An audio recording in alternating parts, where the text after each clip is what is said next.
Hi, Jonathan and Haley. I hope you guys are having a nice day. This is your video lesson for today.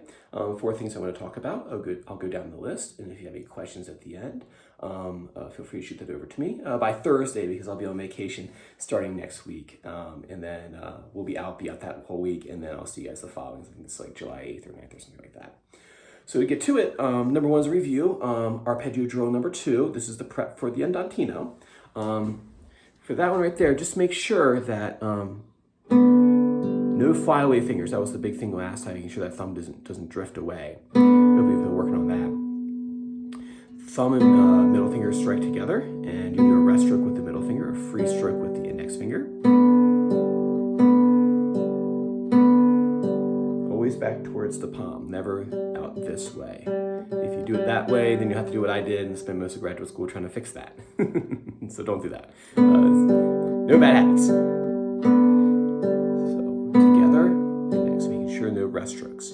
Especially on this one here, it's very easy. I think some students will try to do a rest stroke with the thumb, like that right there, but we want a free stroke for right now.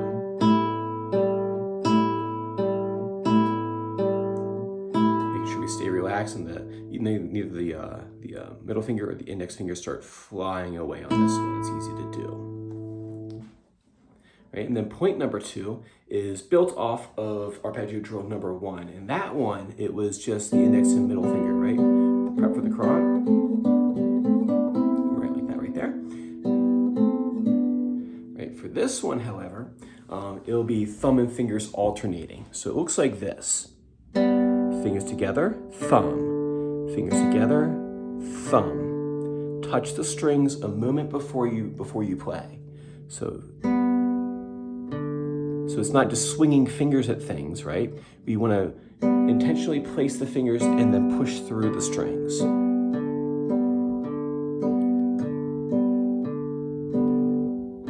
So touch, play, touch, play, touch, play, touch, play. And that's the stability right there. Or gives you stability, I should say. Touch, play, right. When you feel comfortable with that, that one usually doesn't take very long because it's very similar to the first one, and you're just adding that extra thumb. And so this one's usually not too bad of a pattern for students to get down. And then when you feel that comfortable with that, you can add in the left hand, that tonalization, the G tonalization going up.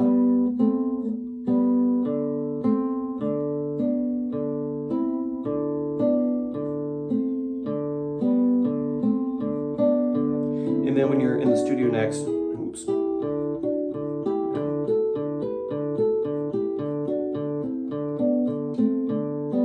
we'll add in the top part of it.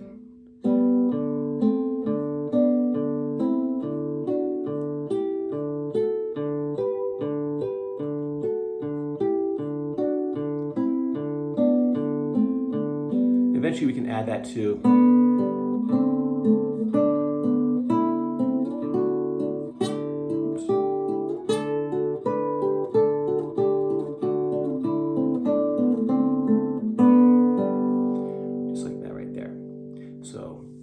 on that for me. And then next thing is the to keep our A finger in shape. I know we've been using it for arpeggio drill number 2, but to practice it with another scale, you can do thumb, A, M, I. And you do this with the A major scale, so the A scale. So my A scale will have the bass note A, 5th string, and then first note A, M, I, A, M, I,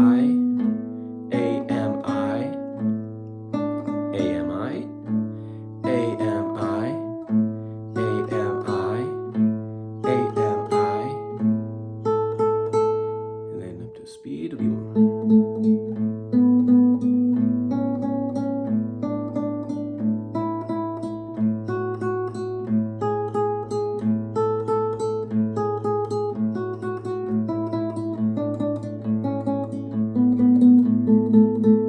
Keep that in shape, because what we want to do, all these arpeggio drills are aiming towards what I think is the hardest right hand technique to do for a lot of guitar students is tremolo. That's in book 5.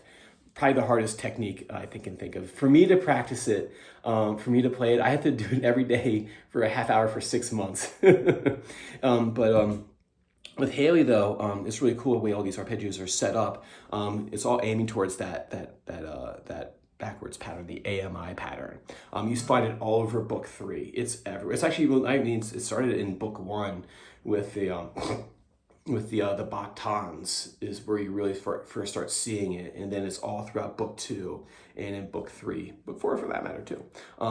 Always working that AMI is a rest stroke pattern. I asked Chris one time, who was at the summit, how he preps his students for tremolo, and he says he does a lot of AMI rest strokes. So I've been really focused on that in the studio since the summit back in February, making sure we really stay focused on that technique, because if she practices a lot now, when she gets to book 5, it'll just like, it's weird. I saw William did it where he'd been doing all these arpeggio drills, and then he got to book 5, and I was like, all right, let's try a tremolo pattern. It just like turned on for him. It was like really cool to see.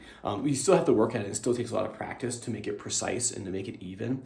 We only lay that groundwork right now. Really stay dedicated to doing that AMI pattern. That way, when she gets there, she's set up and doesn't have to struggle like I always have to with the tremolo. Better to do it when you're young. And then last thing is note reading. So like the big theme for the summer is making sure we all keep up on note reading. I think I told you to get the Murrow book last time. That's a good one. The violin book too is always a good one to read out of. I think you have it's a white rectangle book. That's always a good one too to read out of, just to open up the book and start reading. Those might not be so much of a challenge for her so much anymore, but we can test out and see how that works. Every day, do some sort of note reading. Because what happens, like as she finishes book 2 and she's like reading some of the rhythms and things out of book 2, in some of the notes out of book 2, they kind of like, they meet up like this right here. So as she's playing through book 3, her note reading should kind of come up to that same level as her playing ability. So make sure that we stay really diligent on those notes. That way we see us keep on track for that goal.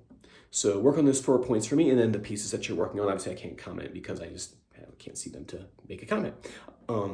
Keep on working on those. If you want to send a video of your playing through anything, make sure you do that by Thursday. That way I can send over maybe some constructive criticism for that one. So good, work on those 4 things for me, and have a great 4th, and look forward to seeing you guys after the vacation. Bye.